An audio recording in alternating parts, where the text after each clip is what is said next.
Debate মঞ্চে যেখানে সজল ঘোষের সাথে শতরূপ ঘোষের ডিবেট হচ্ছে, তর্ক এবং বিতর্ক, যেটা শুনলে বুঝতে পারবেন ডিবেট কাকে বলেন। মন দিয়ে শুনুন, তাহলে বুঝতে পারবেন ডিবেট কি ডিবেট হচ্ছে। ওর একটাই রূপ, নাম শতরূপ। প্রিয় সজলদা একটা কথা ঠিকই বললো যে ওর নাম শতরূপ, কিন্তু ওর একটাই রূপ আছে। ঠিকই বলেছে, আমার সজলদার নাম শতরূপ নয়, কিন্তু তিনটে রূপ আছে। কখনো কংগ্রেসের পতাকা নিয়ে, কখনো তৃণমূলের পতাকা নিয়ে, কখনো বিজেপির পতাকা নিয়ে। তার বিরোধিতা করে এরম ভাবে যে ধর্মতলায় দাঁড়িয়ে বিকাশ ভট্টাচার্য আর মোহাম্মদ সেলিম গরু খাবে, তার নাম হচ্ছে ধর্ম নিরপেক্ষতা। প্রকৃত ধর্ম নিরপেক্ষতা যদি দেখাতো, তাহলে সেলিম সাহেব যদি শুয়োর খেতেন আর যদি বিকাশ ভট্টাচার্য গরু খেতেন, তাহলে বুঝতাম এটা প্রকৃত ধর্ম নিরপেক্ষতা। এসব মুখোশ আমরা অনেক দেখে নিয়েছি। ধর্মতলায় মোহাম্মদ সেলিম গরুর মাংস খাননি, কিন্তু যেটা ইম্পর্টেন্ট সেটা হচ্ছে সজলদার পার্টি বিজেপি গরুর মাংস বিক্রি করা কোম্পানি আল্লানা ইন্ডাস্ট্রিজের কাছ থেকে 550 কোটি টাকা ইলেকট্রাল বন্ড খেয়েছে। সজলদার নামে বড়নগরে যে বিজেপির পতাকাগুলো লাগানো হয়েছিল, গরুর মাংস, গরুর রক্ত, গরুর হাড় বিক্রি করা টাকায় সজলদা বিধানসভা ভোটে লড়ে এমএলএ হয়েছে।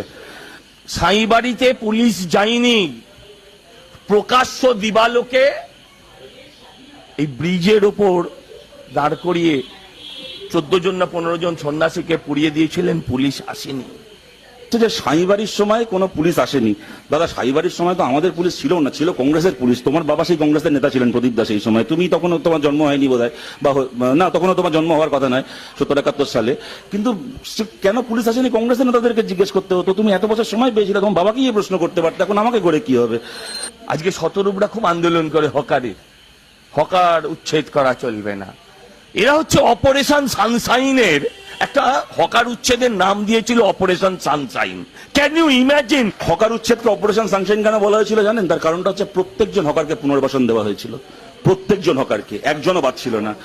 ভারতবর্ষের নামটা কোনোদিন মুখে আনিনি, সেই লেনিন হোচিমিনদেরও নাম পরিবর্তন হবে রাস্তায়, সুরাবর্দী আর হোসেন বলে নয়। যারা ভারতবর্ষের কোনো কাজে লেগেছে কিনা আমরা সেদিকটা দেখবো। লেনিন কখনো ভারতে আসেননি, ভারতের জন্য কি করেছেন না করেছেন তার নামে রাস্তা পাল্টানো হবে না। আমার 14 পুরুষের ভাগ্য ভালো, সজলদার মতো মহাপুরুষ রাশিয়ায় জন্মায়নি। কেন বলছি? চৈতন্যদেব কোনোদিন রাশিয়ায় যায়নি, চৈতন্যদেবের মূর্তি আছে রাশিয়ায়। সজলদা যদি রাশিয়ায় জন্মাতো, গিয়ে চৈতন্য মূর্তি ভাঙতো। আমার বাবার ভাগ্য ভালো, ও লন্ডনে জন্মায়নি, ইংল্যান্ডে জন্মায়নি। ব্রিস্টলে রাজা রামমোহন রায়ের মূর্তি রয়েছে, যদিও ইউকেতে জন্মাতো, ব্রিস্টলে রাজা রামমোহন রায়ের মূর্তি ভাঙতো। আমরা ভারতীয় হিসেবে আমার গর্ব, এই পৃথিবীতে কোন রাষ্ট্রনেতার নামে পৃথিবীর সবচেয়ে বেশি দেশে রাস্তার নাম আছে আপনারা অনেকে জানেন, তার নাম হচ্ছে মহাত্মা গান্ধী। বলুন তাহলে সেই রাস্তাগুলোর নাম পাল্টে দেওয়া উচিত? মহাত্মা গান্ধী সেই দেশে কখনো যাননি বা সেই দেশের জন্য কিছু করেননি বলে?